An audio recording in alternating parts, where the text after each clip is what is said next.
Hello, my name is Susie Slota, and I am one of Paul's two stepdaughters.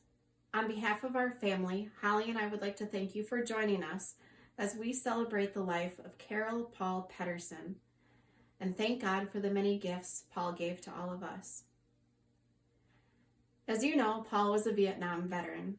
While he suffered a serious head injury in combat, he was fortunate to survive and return home. Tragically, some of the men in his platoon did not.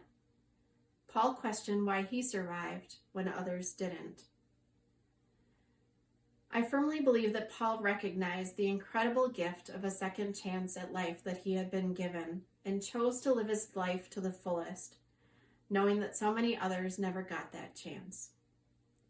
I admired that Paul found a wonderful balance between pursuing things that brought joy and fulfillment to his life while also dedicating himself in service to others. Shortly after being discharged from the Army, Paul moved to Europe, where he lived for nearly 6 years. Most of that time was spent in Norway, which was the homeland of many of his ancestors.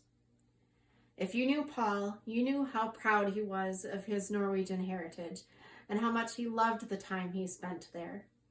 I bet many of us heard stories of Pepe's Pizza, and some of us have even been there ourselves because of Paul. He made many trips back, but also looked forward to seeing the Norwegians who came to ski the Birkie each year so that he could personally welcome them and have a chance to speak Norwegian for a bit. That time in Europe sparked a lifelong love of travel, and he made several return trips to Europe, some for skiing, all for pleasure. He also visited his brother and family as they moved around the world. A few years ago, when his passport was about to expire, he told me that he wanted to renew it, even though at that point he was having a hard time just getting around Hayward. That's Paul in a nutshell, though, isn't it? He never gave up. He never gave up, and he never complained. It was hard for Paul to slow down when his Parkinson's disease made it difficult or impossible to do the things he had loved doing. Yet he never complained. He just kept on trying the best that he could, pushing others to allow him to do as much as he was able to do. Like in 2011 when he got special permission to start the Birkie at 7 a.m. so that he could hopefully make it to the finish line before it was taken down. He did. In 2016, a year after my mom died, Paul wanted to attend the annual A Company reunion that was going to be held that year in Missouri. A Vietnam vet from Eau Claire agreed to accompany him and help him make the trip. It wasn't easy. But as you will see if you watch the slideshow that will follow the service, Paul made the most of it, and he even went ziplining.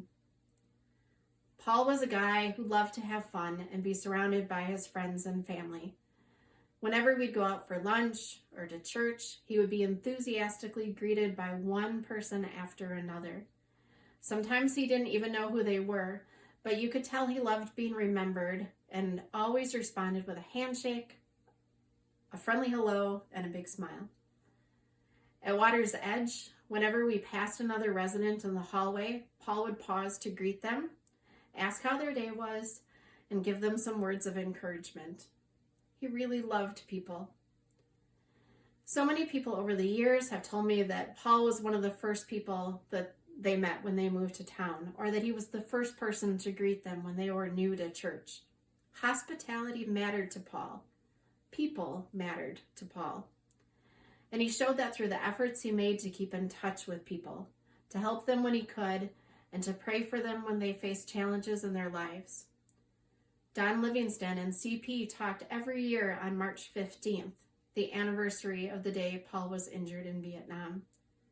Paul and Roy Isla, friends since the 5th grade, talked every November 11th, which is Veterans Day, yes, but it's also the start of Mardi Gras in Germany, something that they experienced together in the early 70s. Every Set in Mai, Paul gathered a large group of Hayward friends at the Norski Nook for breakfast to celebrate their Norwegian heritage. And after a long ski on the Birkie Trail, there was nothing that he loved more than bringing his ski buddies back to the house for a sauna and a beer, or maybe some aquavit or Old Forester. When you lose someone, it helps to spend time talking with others who are grieving that same loss. In the last month, I have had some wonderful conversations with friends of Paul's. Here are just a few things they have said about him. One of his Vietnam veteran friends in Hayward said, "There's no way to explain what Paul meant to me." One of his ski friends said, "I count on my fingers people like Paul. He had deep and fundamental human qualities that require appreciation and remembrance." One of the men who served with him in Vietnam wrote, "I admire CP for so many things, but the thing that stands out was his acceptance of his terrible injury and his determination to overcome that terrible wound. He was always upbeat and never once succumbed to self-pity or depression. No question about it, CP was more than just one of the finest men God ever put on this earth. He was 100% hero in every sense of the word." And some friends feel such a deep sense of loss that they cannot even begin to talk about their dear friend Paul, who they loved. For our family, Paul is someone we loved deeply, and our family won't be the same without him. First, let me talk about the Pedersens. Paul valued his family and his family roots tremendously. I have binders and binders of letters to and from his parents, his grandma, his brother David, sister-in-law Janet, and their kids, Martha Christina and Paul Thor, who was named after his uncle Paul. He was very close to his big brother David. They talked on the phone nearly every day, and David's death in May of last year was heartbreaking for Paul.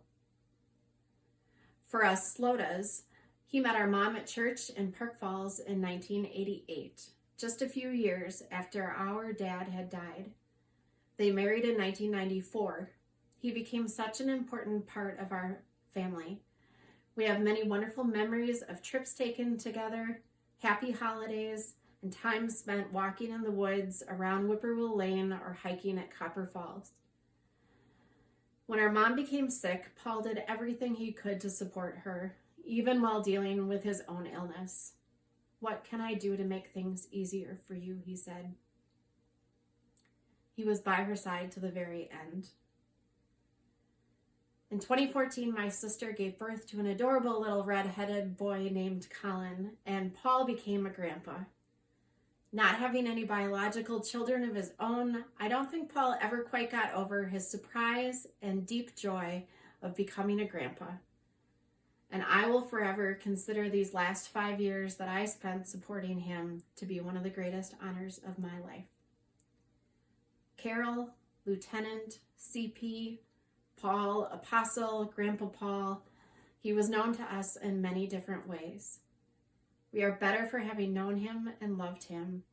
We will miss him dearly, but his memory will forever be a blessing in our lives.